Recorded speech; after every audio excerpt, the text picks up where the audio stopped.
Ndị Igbo ekele m unu, ekele m unu, ekele m unu. Ndị Igbo mma mmanụ. Ndị Igbo mma mmanụ, mma mmanụ, mma mmanụ. Ndị Igbo mma mmanụ, mma mmanụ. Ndị Igbo ekele m unu.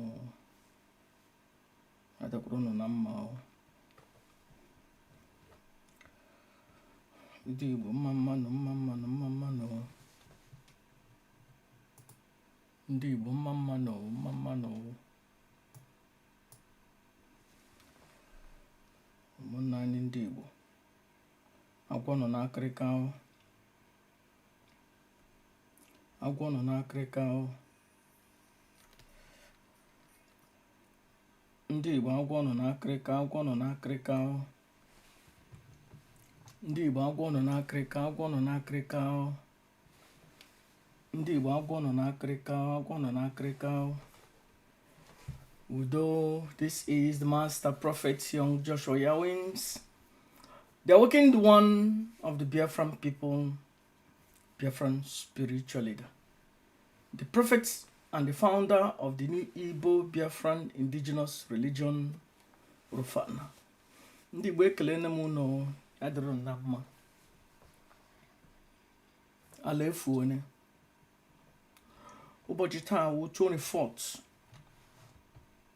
of May 2026. 25th of May 26, which is on Sunday. Ala Igbo na-agba aghara. Ahụrụ m flyer m hụrụ na I hope na ihe awụ ihe ndị redio Biafra share. Udo na-eje hụ m jele ma oshikwe na their platform. But kile anya ọfụma, ị ga-ahụ na ihe awụ ihe ha produsuru. Achọrọ m ka onye ọbụla hụ ihe a hụzie ya ọfụma. Because ihe dịka ọ na-agba agba na ntị. Ndị DOS produced this flyer. They declare that Nnamdi Kanu is out. They insinuate na DOS is our choice. So I wasn't Nnamdi Kanu or the DOS with their choice. Kanu's leadership is rejected. That means Okoro Akarana onye Korean. Nwatakịrị na-ajụzi nna ya, ele ihe mere iji tụọ nne m ime ya amụta m.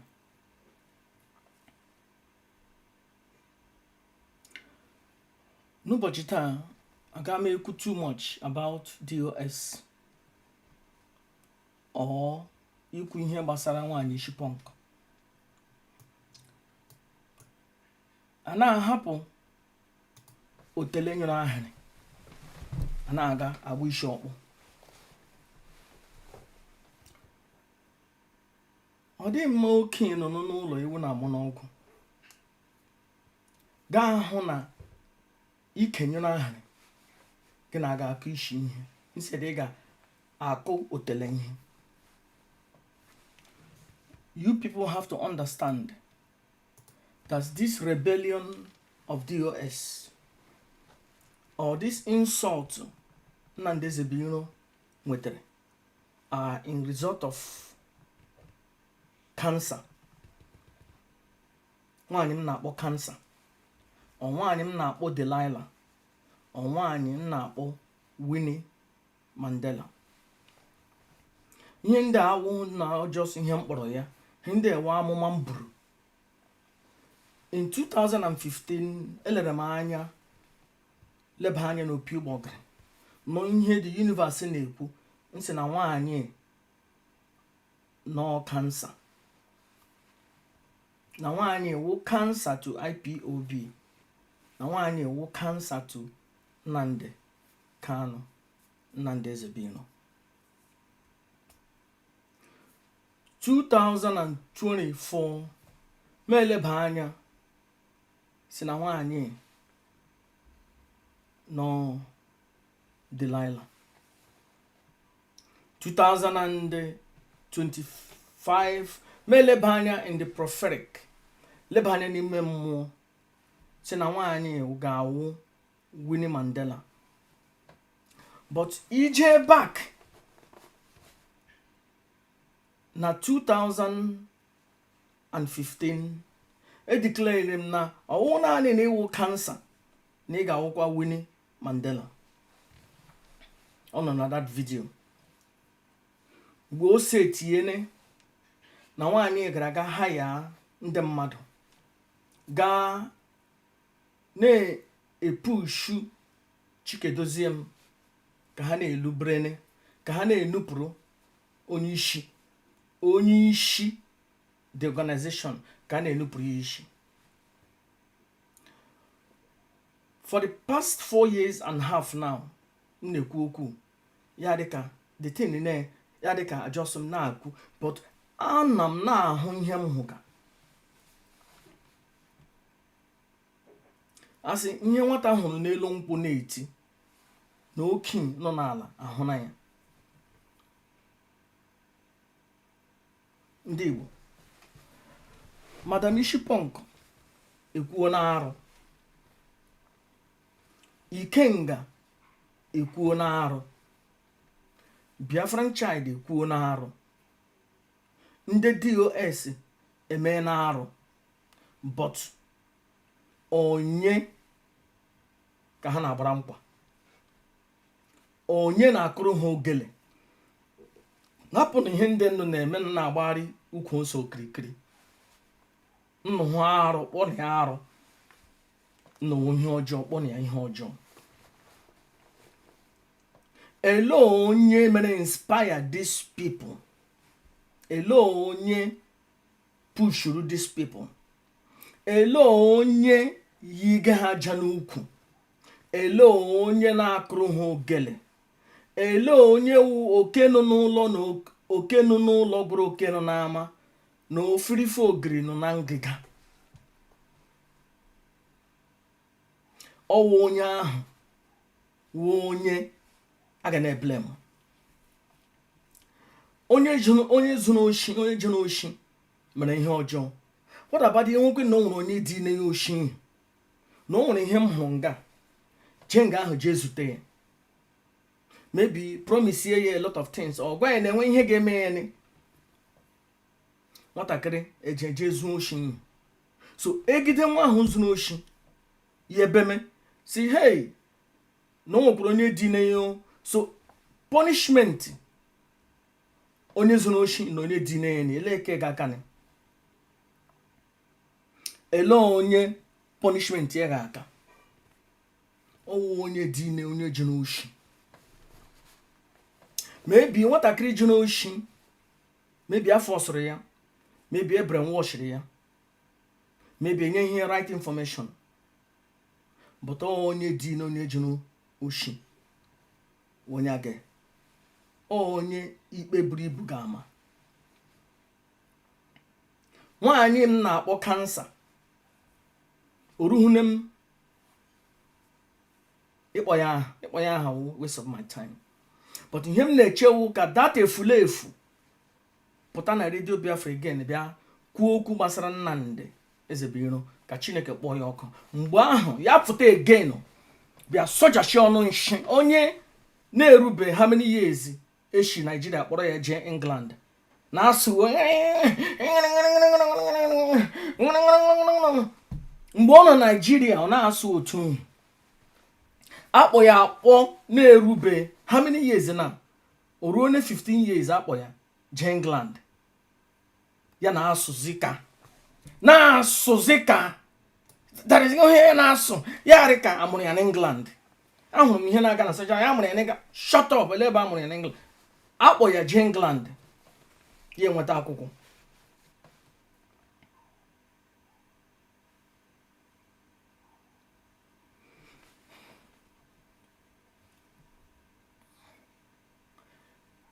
before ọgọ nwaanyị anwụọ,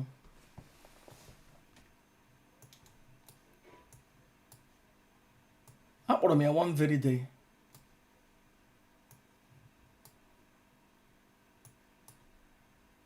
Akpọrọ m ya one very day.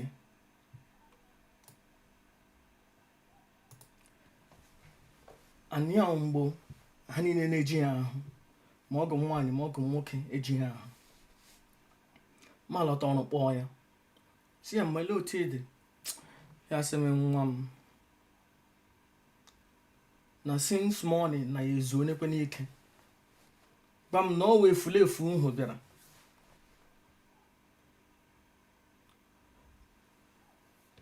Na from the time o ji bịa dara ya ala ihe na ọkọrọ na ya nwa akụkọ, na-akọrọ na ihe Nnamdị mere na ihe Nnamdị na-eme n'ikpe ka ya na-ekpeji.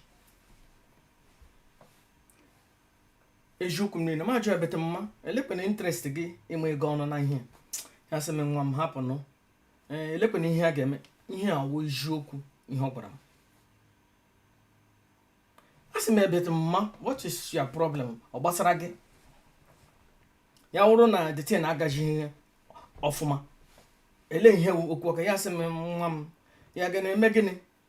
Na ahụ bịara na nga bere n'akwa bịa na-akọrọ na all these things. Ihe awụ ihe ashị, ọwụ ihe akọrọ na mmadụ akọọ na m, ihe a gwara m n'ọnụ ya. So ihe o shi bịa England ịbịa lete ndị bịara na Germany wụkọ ka o buru ihe na-aga on bịa na akọrọ na ya. And nwaanyị akpa ahụ ezigbo ahụ ma jụọ ya, ma iri nekwe nri ya sị ugbu a na ya ga-atara anyị gechi n'bọtụ na o shiri na ha indomi. Nne di gị ihe shiriri wụ naanị indomi ka o shiri. Isi ya, ma iri nekwe dị indomi? Ya sị m, nwa m ọ na indomi ka ya ga-enye onye eze? Ya sị m, ọwụ indomi ka ya ga-enye onye eze? Na ọ ka tọrọkwa nga. Mgbe ahụ ka o ji na-eshi nri ya na ọgọ m nwoke ga-eri. Naanị ihe ọkụ bịa wụ buru nsogbu ha nwere bịa bude nwaanyị na-akpa ha ahụ, bude ya n'isi. And ose tiene nwaanyị ha n'ohu nga ya akọrọ. Onwegwe mgbe ọ sị na enwe nsogbu na nwaanyị hụwa onye ya na-agbakwunu, na ọnwa ọgọ nwaanyị ka ya na-agbakwunu. But werezie nwaanyị pentizie ya asif ma ọwụ onye ọjọọ, asif ma ọwụ onye nshi. Lee otu o ji were Chikedozie m prọmpụọ ya up saa ya isi. Chikedozie m ha na-alụzi proxy war. Ịma mgbe m na-asị na ndị DOS na-alụ proxy war, ịnụnụ ya? Ụka niile m na-ekwu o nwere reason ji na-ekwu ya.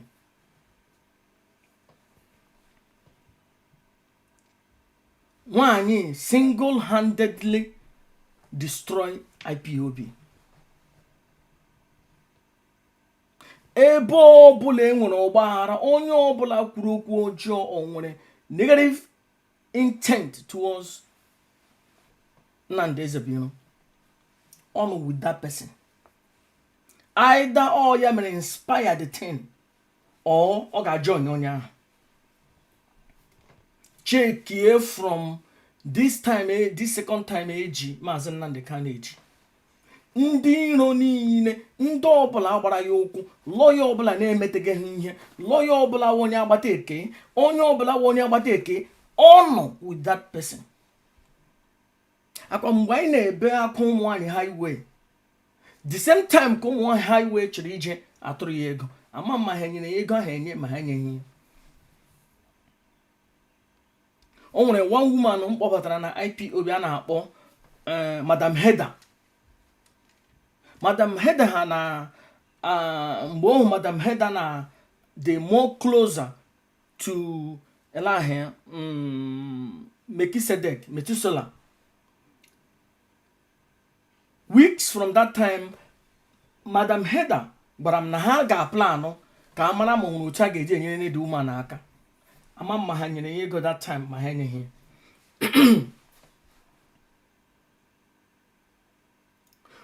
Mgbe ọbụla enwere egide a ga-agba ọzọ, onye ọbụla bidoro egide a ga-agba ọzọ, aka nwaanyị ịhụ n'ime ya, aka Madam Cancer nọ n'ime ya, ma ya wụ onye na-eyi aja n'ukwu, onye kpara nkata.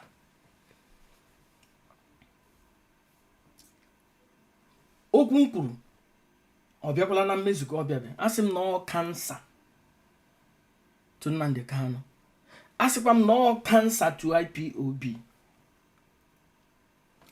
Elee ihe kansa na-eme? Ọwụghị ịgbashashi, imebishi, ịkọshashi. O emega ahụ ya gbara pụta, I am that stupid thing. I am life transformative coach. I'm a life transformative coach. Now, akoko onye burishi. Mobile hone e kraba. E hope ihe nnaba. Nwanyị onye ọjọọ. Onye ọjọọ jọrọ njọ. Nwanyị pụtara na iji were nne di ya tee ya unyi n'ahụ, bo ya ebubo na-enyeghị nri, bo ya ebubo ka nkụ. Ihe anyị na-anụ ndị o kwuru ekwupụtara. What about ndị ihe ọ kọrọ na ha, ndị mmadụ ti na-ekwupụtabe, but ọ ga-apụta in the near future. Chineke, ihe ọjọọ ụkwa na ihe ọjọọ. Onye si n'imi nkịta dị ya mma, ya egburu ihe. In fact, ya egburucha imi niile, ya tajuo ya afọ. Na onye ma mmadụ na-egbu ya. Ndị Owerri na-asị onye ma mmanụ eji egbu ya. Akwa warrior gụrụ ya n'akwụkwọ, onye ma mma na-eji egbu ya, onye ma mma na-eji egbu ya. Irikpo ole eji egbu onye ọrịa, ka anyị were obi nwanne.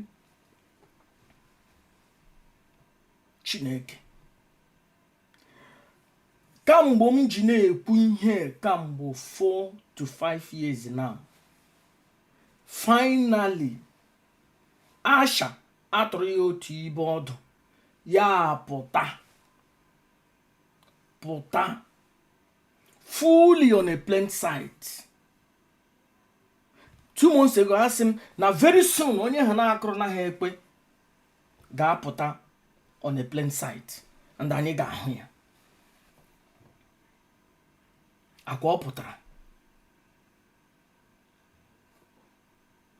ile ihe ndị DOS dere nga, ma ihe niile ha dechara,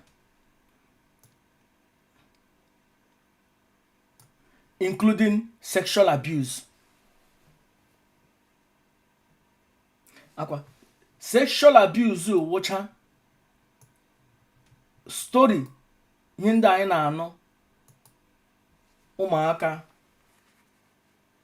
ọgbanje na-eme, parents ha na-enwe ike ịkontrol ha, o mebi kpọrọ ha jee ebe a ga-eburu ya ibu mmiri, nwatakịrị isi arị ya mma. Onye ọgbanje na-eme awụkwa ihe ọjọọ. Ihe ndị ahụ mechara anyị, but ya wụrụ na enweghị onye nwere ike ịguide gị through.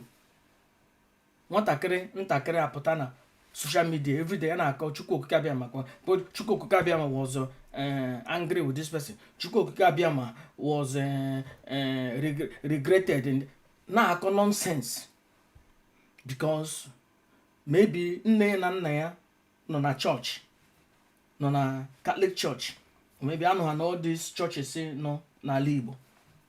nsere aga ha aghọta na nwa na ihe na-akpọ ya ọ na ọrụ mara ya ọ na onye ọgbanje eje mejie na ya ihe adịrị ya mma o ferụrụ arụ ezore ya erimeri. So ihe wụcha allegations ndị DOS that useless efulefu hụ kansa ahụ na asponsọ pụtara na social media, including ime the supreme commander of the indigenous people of Biafra accused, plus all those rubbish headed na there. Chineke ala efuole, ala Igbo efuole, ala Igbo na-agbazi ghara ebe ọbụla ọhụrụ like-minded people ye take advantage of it. Akwa ugbu a ihe na ha asụ alụ osimiri na ha erile nwanyị isi punk. Akwa were ne holiday ama m ọ ga-apụta, but o nwere onye dine nwanyị isi punk nụchitere mgbe Ikenga that ewu South Africa ahụ Chibuze Guato mgbe ọ si Thunder gbagbuo nne Nnamdi Kanu, Nnamdi Ezebiro. Ọ sị na ya anụghị ihe ndị agwa ya nyesi maazị ịchịrịpụ na IPOB biko hapụkwala laghachidebak. Ọkwa nnụnụ mgbe Biafran child si ọtọgbọ nwanne Nnamdi Kanu. Hello maazị, onye ọbụla kparịrị Nnamdi Kanu, Nnamdi Ezebiro, onye ọbụla kparịrị ya, onye ọbụla kparịrị ezinụlọ ya, onye ọbụla kparịrị ụmụnna Nnamdi Kanu, ọ pụrụ gidigbam with that person. Ndị Igbo, mmadụ jeneje lụrụ nwaanyị lụrụziri ihe ọzọ. Ụmụ nwaanyị Igbo leekwe na ihe na-emeni. Ụmụ nwaanyị Igbo leekwe na ma ihe ọ dị mma. Nne di gị nọ n'elu ọrịa, ịnọ about 10 minutes na họteelụ, ka nọ na họteelụ, ihe isi na-ewu naanị indomie ka aga na họteelụ jee nụnụ. And mgbe ị bịara abịa dagaga apụ ihe ịkọga akụkọ elu, akụkọ okwu na ụka, kpụma nwaanyị ụka, kpụma ya ụka n'ọnụ, ikpe nwaanyị zuru ike.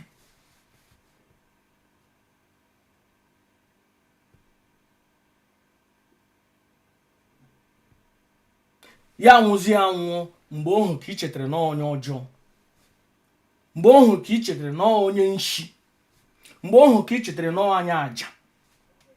But mgbe ọ dị ndụ ọ gị jee ka ị rịọ ya ka onye aka dụọ nwa ya ọdụ. So that means ọwụ taa ka ala ji na-agba aghara.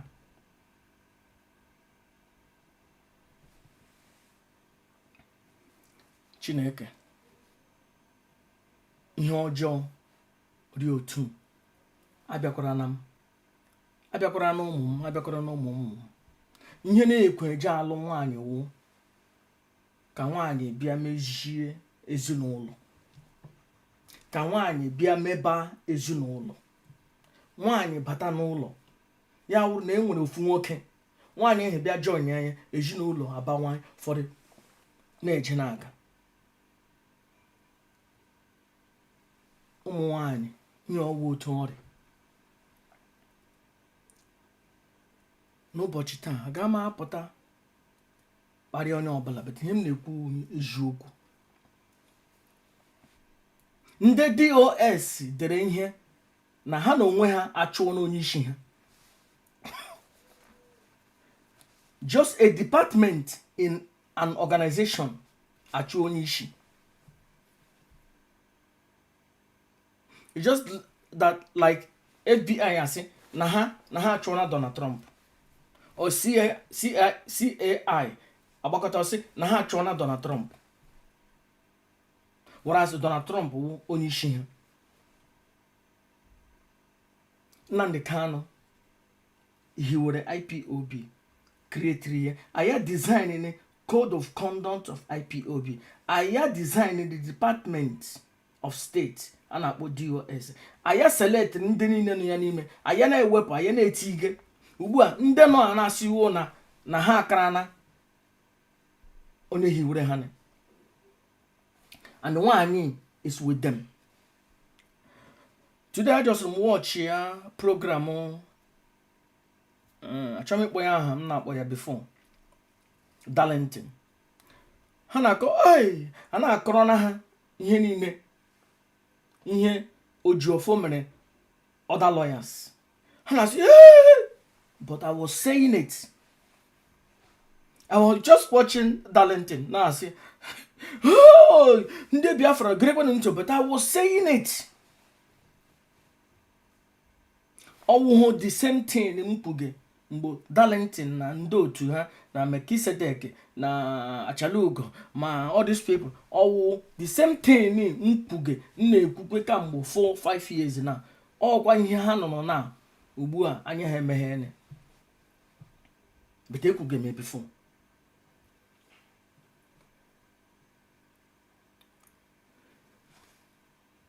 Edida ga onye agba arụpụ n'ihe niile awụhụ Chikedoziem. Onye agba arụpụ n'ihe niile awụhụ Metusela. Onye agba arụpụ n'ihe niile awụhụ Ọsọji Darlington. Onye agba arụpụ n'ihe niile awụhụ Darlington. Onye agba arụpụ wụ kansa. Maka ya ke na mkpụrụ ọjọọ n'ime ndị DOS. And DOS spread this cancer. Nde efilie na maybe na ihe agwara ha wejioko.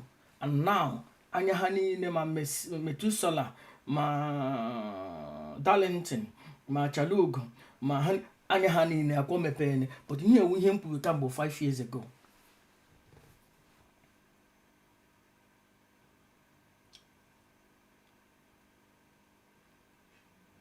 Ọbaghị uru ịhapụ ikenyo n'ahụ na-agba isi ọkpọ.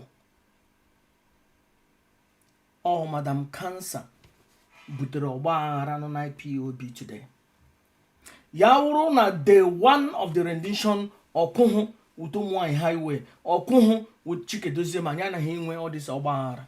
In fact, ọbara na-akpafu na ala Biafra agaghị enwe. Because IPOB gara ịnọ intact. But no, no na mba ya aga m anọ on my own. Onye na-achọ ichekwala ihe mgbe gị na ya nọ. Ya wụ mgbe gị na ya na-anọ eji. Ọwụ maka Nnamdi Kanu, Nnamdi Ezebiro enweghị ezumike na ndụ. Enweghị ezumike ka o ji na-amarị ka oke ọkpa. Na-amarị because onwe ike duru n'ụlọ ya tọrọ ọjị zuru ike. They happy. Akwa ya amarịga ka oke ọkpa aka akpara ya. Ugbu a ga-ebilitezi ọwụzi na ibilitere ka ichekwa ihe ohi were. Finally ha sịla na achụpụla onye hiwere ihe. Imeghebe ọnụ pụta na redio Biafra sị ya ele otu nnu ga-eji asị na ewepụla onye ndu Nnamdi Kanu onye human organization. Hello, onye dere this flyer. Can that efulefu na-apụta ya na-akọ ka onye gburu isi na-asụ bekee just 15 years ago akpọjina ya England ya na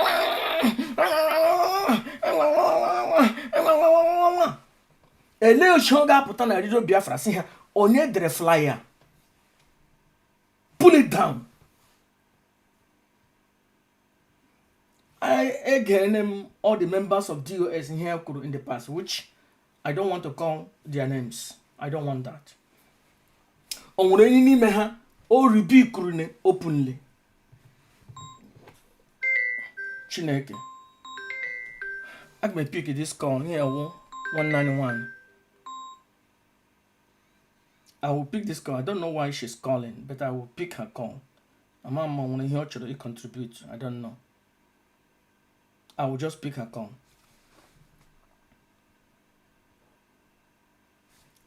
Wait a minute.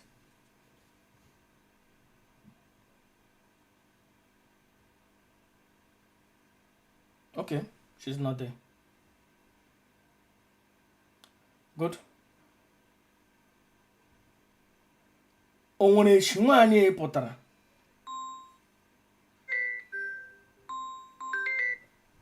Nwanne m nwaanyị ndewo. Ana m emekwe program o. Yes, ana m eme program na. Ngwa. Okay. Okay, no problem. Okay. I hope because I said to him the speakers energy ekwu okwu, but then I have to let's see Moga pata. Ngwano, go ahead, Biko. Chere? Go ahead. Hello? Go ahead, please. Yeah, ihe m chọrọ ịjụ onye dere ihe ahụ ọ Chike dozie o ka ọ bụ zuru m ike maka na Germany anyị nọ ya anyị ka enwe ikpe na court. Anu Chike dozie egenye Chike dozie for 2 years or 3 years rukwa ebe 40 something thousand euro. Nne nna ya na-ajụ ya ka o weta akwụkwọ because ndị finance am na-ajụ akwụkwọ ahụ since ọ chọghị iweta ya. Ịghọtala? Anu nzuru m ike bụ onye na-eme ihe ya na Collins. And Collins now since 2023 o ji finance am ụgwọ. Because everybody my hand akpọ finance Ministry of Finance. Yes. Because German law now, ego ọbụla ịnata n'obodo a, ị ga-agwa ha otu o si mee ya. Collins now, ndị German na-agba ya ụgwọ ahụ na o wetabe ya maka na court anyị jeru. Nzuru m ike ya na Collins na-atụrụ ndị Biafra ashị. Court anyị gara. Collins si na ihe members ya nwe bụ 147. Anụ court ajụ ya ego ole ka ndị a na-atụ. Collins agwa ha na 30 euro. I calculate 30 euro into 240 something. Ọ nnukwu ego for 3 years. Nke ahụ ka gọọmenti na ka dọ Collins. Anoge Nnamdi Kanu gwa ya sị ya hapụ pụọ na national coordinator ọchọ ya. But ndị German now na-adọ ya ụgwọ ka otu ha ga-asị na ha sakiga Nnamdi Kanu.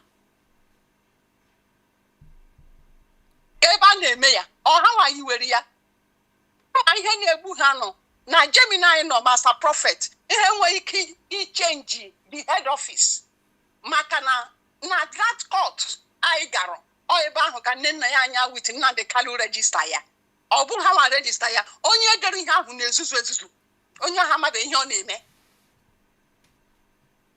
onye dere ihe ahụ ọ na-ezuzu onye ahụ ṅụrụ kaikai. I both of Papa Hana court. I'm Garish. I win Hana, I'm Garish. High court.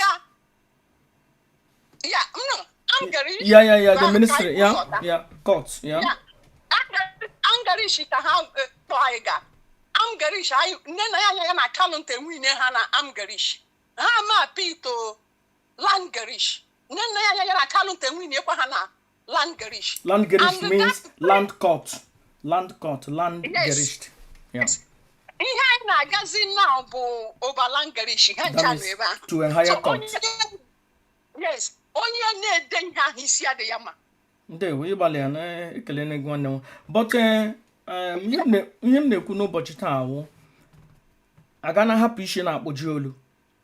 Aga hapụ ike nyụrụ ahịrị. Aga na amụ isi ọkpụ. Enwere somebody na-akọrọ na these people ekpe and then now here develop on it to this thing. Mana ihe a onye m ga-eblame mo Chineke ma ihe m na-ekwu m ga-ekwu eziokwu. Ọ Nnamdi Kanu because aga m ahụ onye ga-akparị nne m ya ka abata n'ụlọ nna m. ọ bụrụ ọmụnwa na condition of Nnamdi Kanu ọ Nnamdi Kanu nye ya ihe ọ na-eme ka ikwu eziokwu gịnị bụ mmadụ ịkparịwa nne m hapụ ya n'ụlọ nna m nke otula ya obu gold ya well ọgwụ ka o ji jide Nnamdi Kanu ịma na ọgwụ na-arụ arụ nwaanyị ahụ awụ ezigbo mmadụ ihe m ji si ọwụ ezigbo mmadụ a nọ ebe ahụ akọ Kanu nta ọnụ ọpụta one day si unu ekwuzila ihe ọpụta one day ya na nwaanyị isi punk that chimpanzee n'ebe ahụ ekwu ya sị ya ma onye Kanu nta bụ anọga ama Kanu nta that woman gịnị kunu na-akpa Uchechi Ongịnị ọ ga-ama Kanu nta ọmụnwa na-agwa ya na omata sị na ọ mụrụ ha nwa ọbịa na ọha sị na ya ma onye a na-akpọ Kanu nta mgbe idiot ahụ onye ka ọ bụ oche na ọ bụrụ na m na Nnamdi Kanu bụ the same mother the same father ihe ahụ na-ezuzu ka ọ ga-ezuzu ya ma chụọla the idiot long time ya ma chụọla long time blame onye m blame Nnamdi Kanu bụ nwanne m ọkwanụ nwanne m taa onye m blame bụ Nnamdi Kanu mmadụ aga akparị nne m ma hapụ ka ọ bata na compound ahụ a na-eme ya eme ndewo nwaanyị ahụ ike ga-agụ ya because kọpụ ya ejula Master Prophet ka m gwa gị akwa ihe otu ahụ akpọ Nnamdi Kanu ọnụ ọya ha bụ the last one ha ga-akọkwa ọnụ ndị ahụ ga-akọ ya ọnụ anyị ma na ọ ga-enwe ike ikwu okwu now because ndị ahụ bụ secret ya n'aka ọ ga-ekwu okwu anụ ha ga-akọ ya ọnụ time na-abịa just na ọgba nkịtị onye ka ọ bụ ọ bụda na ọma mma sef onye a dịka eju just na ọgba nkịtị sị na okwu dị na nwunye na-etinye ya ọnụ bọtụ nke ọ na-emezi na ọ karịga onye ka ọ bụ onye ka dati nwaanyị ịwụ onye ka ọ bụ eblem m ya Nnamdi Kanu ka m blem mmadụ aga akparị nne m onye nwe ike mụ na nne m enwe okwu but outside person nwaanyị alụrụ alụ bịazie na bịa na kọmpanị na-eme rubbish that's why mmadụ ga-alụ onye bụ onye enwebe boyfriend because ọ ya mee o ji ezuzu ha nwaanyị ahụ suppose ịbata that company again for your life suppose Nnamdi Kanu na-atara ndị Igbo ahụhụ but ọ Nnamdi Kanu kọsụ ha mmadụ ga-akparị nne ya okwe ka ọ pụta na the compound a na-eme ya eme ọwụ onye ọ bụ Queen Elizabeth anụọfịa ahụ sefụ bụ na ebe ọ ga skuulu bụ na ala ndị Yoruba dirty human being na ọ bụ na-asị na ya ma onye Kanu nta ahụ ana ọ ga-ama Kanu nta otu ahụ ọ pụta n'ihu sị na ya ma Kanu nta ọ na ebe ahụ na-asị Kanu nta bụ bastard ọ sapụ ọnụ sị ga ekwuzila ihe ahụ ya so ndị na-akpọ ụmụnne di ya ọnụ ya na-apụta na-akọ ndị na-akọ nwanne di ya ọnụ na-ezuzugharị na-ezuzu ndị Igbo na-eme onye bụ ilu dị bụ ịlụ the whole family ọ bụ sọsọ Nnamdi Kanu anụmna ka etinye this blame n'isi Nnamdi Kanu no matter sị na ọ na-atara ya ahụhụ mmadụ akparịa nne gị ga-akarịwa ya elu ya akarịwa ya elu ya pụta witi nwaanyị dirty ugly woman n'ihu ọha na ya ma onye a na-akpọ Kanu nta ana ọ ga-ama Kanu nta tiri ọnwụnwa mụnwa na-agwa ya ihe gbasara Kanu nta m ga-egbu ya n'isi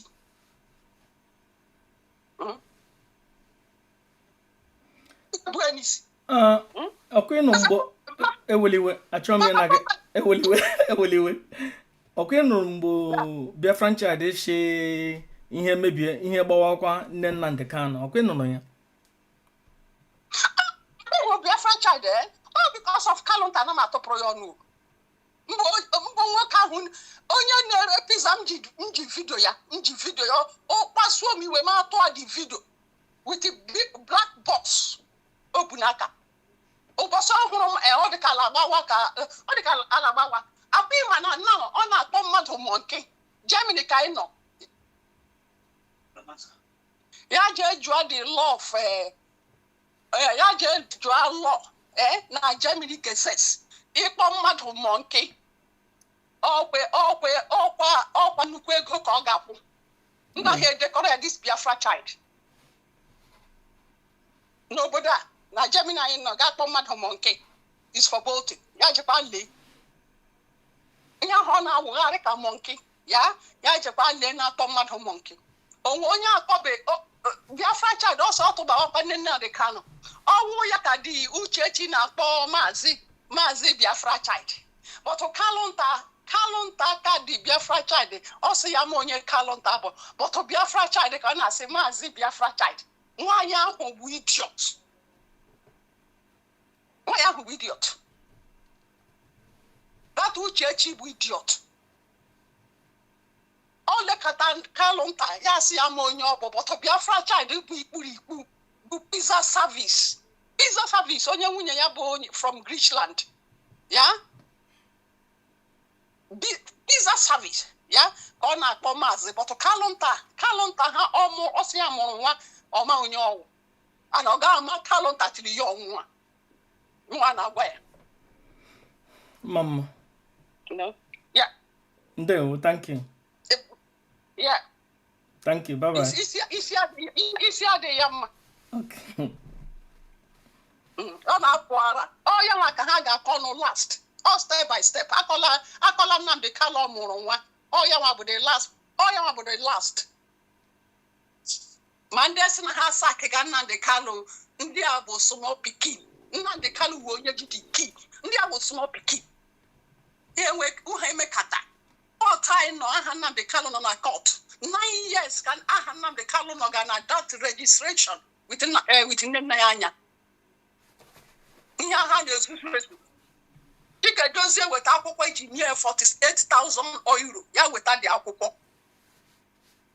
akwụkwọ ha ncha nọ na salary emeyo ha enye m ndị that their small picking rubbish na-atụrụ ha ashị ya Uchechi bụ idiot ọma na-ekwu ya onwe sisi ka m na-ekipụ quiet si di na nwunye na-etinye ya nọ but onye ahụ nọ idiot ịsapụ ọnụ n'ụwa sịrị ya ma onye kalụnta ahụ ọlọchi gịnị kwuru na kwe nwaanyị isi pọnk ọ gwara ya na nke ahụ nwee kalụnta ya sị ya ma onye a na-akpọ kalụnta ana ọ ga-ama kalụnta tili ya ọnwụnwa ọ ga-ama ya because na maazị Nnamdi Kanu ahụ m ya face to face m ga-agwa ya sị ya nwanne m kalụnta nwanne m Nnamdi a na-eme ihe otu a nwaanyị ịkparị nne gị ị ga-achụ ya straight ọleti ma nne onye ahụ wee onye ọjọọ onye ọbụla kparị nne mmadụ bụ nwoke ya Nnamdi Kanu suppose ịchụ idiot a onye ka ọ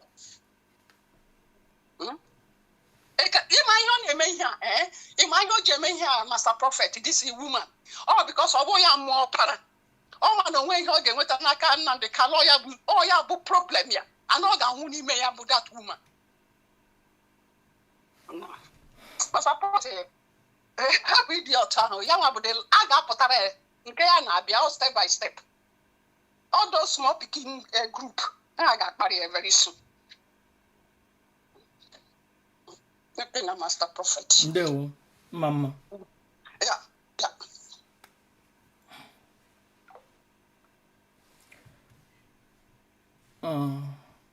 ndị Igbo mama no yeah, my first time for years somebody more ma allow ka somebody kwuo okwu ngwa na-eme program but it's okay uche wa akpa onye ọbụla bụ nke ya nke m kwuru nke onye ọzọ kwuru ya nọ na ya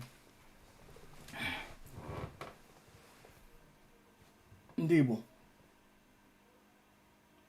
nga ọsọ nkwụ gbabemere ọdụ the end of all these things wo ishi kotoro ebuwu ihe na-agba mmadụ ishi kotoro ebu and ishi kotoro ebu cancer nọ na IPOB cancer nọ na ndụ Nnamdi Kanu ọwụmụ ga-agwa Nnamdi Kanu si ya kọtọ kansa ya but ya continue na-ete cancer ya metolito. A na-etere cancer metolito. A na-etriti cancer as cancer. Ngwana ugbu a ndị DOS asị na ha achụpụla Nnamdi Kanu, Nnamdi Ezebiro, onye ndu, Supreme Commander of the Indigenous People of Biafra. And ihe ahụ DOS ọ na-eyi gaja n'ukwu. Ihe ahụ DOS ọ na-akụrụ n'ekpe, na-akụrụ ha ogele. Ka anyị lee ma data efulefu ọ ga-apụta na-akọ ka onye gburu isi. Ka anyị lee ma ọ ga-apụta bịa rebuke onye dere this flyer. Ya wụrụkwa na this flyer anọghị na official site or whatever of DOS. Ya wụrụkwa na Chikeduzim ga-apụta one day very soon condemn all this flyer. Ka anyị na-ele ma that useless efulefu ma ọ ga-apụta bịa rebuke ha. But ya pụtakwa kọma bullshit ọ na-akọrọ ọnụ inyo. Then mgbe ahụ ka ụmụaka ga-adọ ya vam. Otu m na-efili, ana m ahụ na ndị mmadụ just na-agba nkịtị. But ya pụta ọzọ bịa kwuo bullshit ịsọpọt Ojuofo na Chikeduzim na ndị Akwakaratingom ya. Ka ụmụaka dọọ ya vam ka Chineke kpọọ that useless efulefu nwaanyị ha ọkụ. Nne di gị nọ n'ọrịa ke zuzuru shi England bịa, ihe ishi na-ewu naanị indomie. Whereas ihe na-eji eshi ofe dọrọ nga ahụ, ihe na-eji eshi nri dọrọ ga-eshi naanị indomie. Kọgara na ya akụkọ buru okwu na ụka kọgara na ya chi ejie ga-ezuzuru lama. Nna di gị gbọtọrọ na bed, nne di gị gbọtọrọ na bed, gị na-akọ naanị interest gị. Chineke kpọpịakwa gị anya. Ị pụtara na-akparị nwaanyị kara aka. Useless efulefu.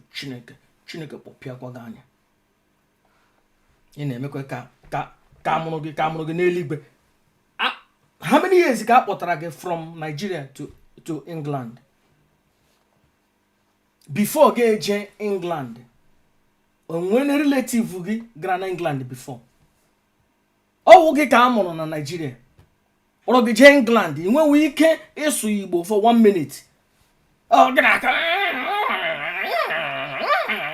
Disi chi otu nọ na Radio Biafra na-akọrọ na gị aka, ọ sụọ na anya oyibo mgbe ọbụla ọ bịara na-asụ ogologo grammar n'ọma ihe omenine. I am transformatively coach, life coach gbukwe gị otoro coach gbagbuo okwe gị.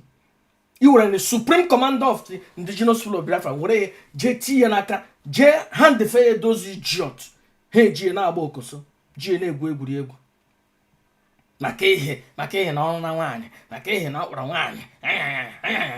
Ma gadịghị available, ọ ga-eme gịnị? Ma gadịghị available, ele ihe ọ ga-eme? And o nwere high drive, ịdịghị available. Ị ka na ije zụtara ya ncha ya agbama ncha, inye gị ihe. Why? Ele ihe mere ọ ga-apụ je chọrọ aka ya. Chileke kpọkwa gị ọkụ. Today I don't want to waste here. How many minutes can I here? 7 minutes. So ihe m chiri kwu ọnwa anyị butere nsogbu niile nọ na IPOB. Asịghị m na ọ ya rere Nnamdi Kanu, asịghịkwa m na ọ ya rere ya. Beta ọ maka Nnamdi Kanu anọghị n'ụlọ ya, enweghị ezumike n'ụlọ ya. Nnamdi Kanu na-amagharị ka oke ọkpa, aka jikpara ya. Ya wụrụ na enwere udo n'ụlọ ya, ya wụ na enwere peace of mind n'ụlọ ya, ọ ga na-amagharị ihe ọ na-amagharị? Mba, aka na ya kpara ya.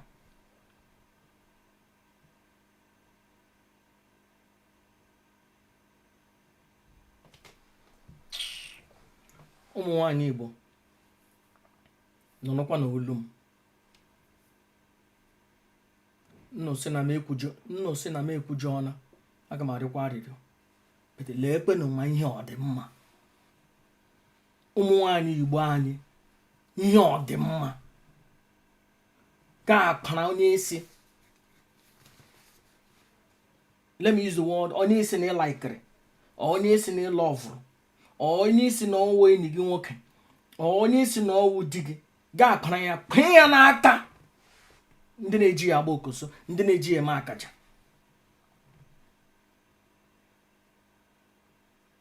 Ụmụ nwaanyị anyị nọ na England, leekwenụ ma ihe ọ dị mma. Ụmụ nwaanyị anyị nọ na Amerịka, leekwenụ ma ihe ọ dị mma. Pụta onye si na ọ dị ya mma, Chineke nyekwa onye hụ kwuru mmaji kwuru mmaji. Mụ na onwe m asị m na ọ dị eme mma, ọ dịkwa mụ na ezinụlọ m mma. Ụdịrị ihe abịakwara na m 2015 ya na ndị iro nọ.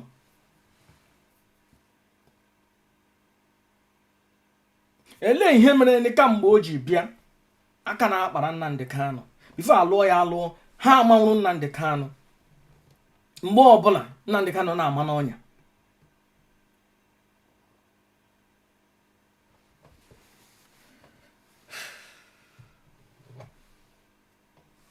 ndị Igbo ekelene m nnụ. This place is hot, mana ya barala summer. Dachọ m ịnụ a longer time. Ekelene m nnụ, ndewo. Ndị Igbo ya dịrị nọ na mma n'ụbọchị taa. Biko gbatara nọ Nnamdi Ezebiro Nnamdi Kanu, Supreme Commander of the Indigenous People of Biafra. Gbatara na ya ọsọ enyemaka. Maka ndị iro onye the 95% according to that idiot,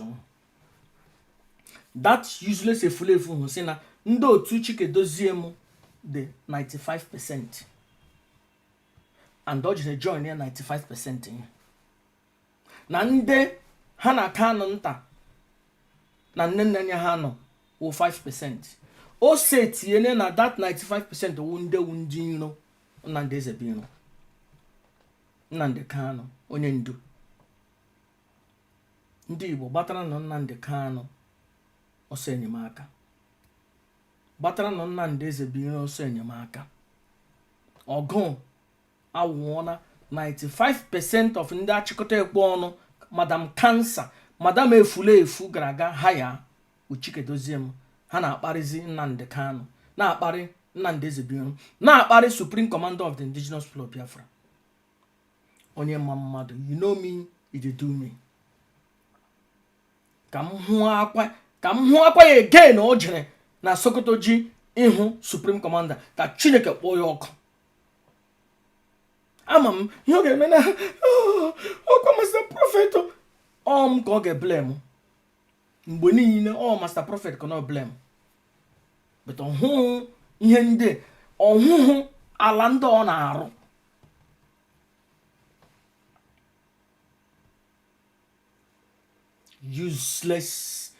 Useless idiot. Maka Kanu nta ka m ji achọ m ịkpọga aha directly. Ọsị m akpọkwara nwaanyị ahụ. Maka ya.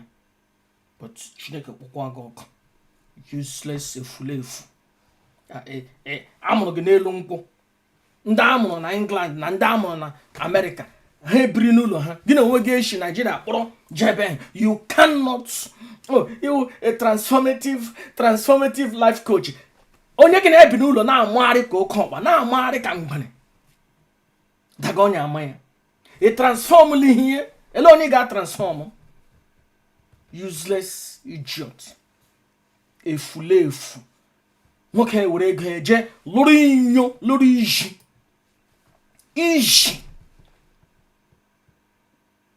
Were isi onye ọzọ kwe n'isi, were eyelashes kwe n'isi, were fingernails na-eme otu, na-eme ka o nwere ihe ya n'isi. Nothing, zero. Because ihe nọ gị n'isi, ị naghị ije meet Madam Punk because Supreme Commander declared no ahead of time. But he get because ndị Kanu, you suck them like a sponge. You cherish them, you love them, because truly you have an unfinished business with the Supreme Commander.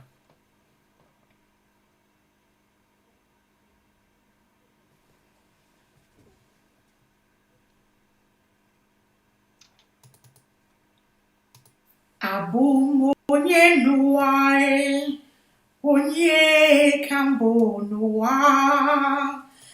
Abụ onye Master Prophet na-echere echiche ọma.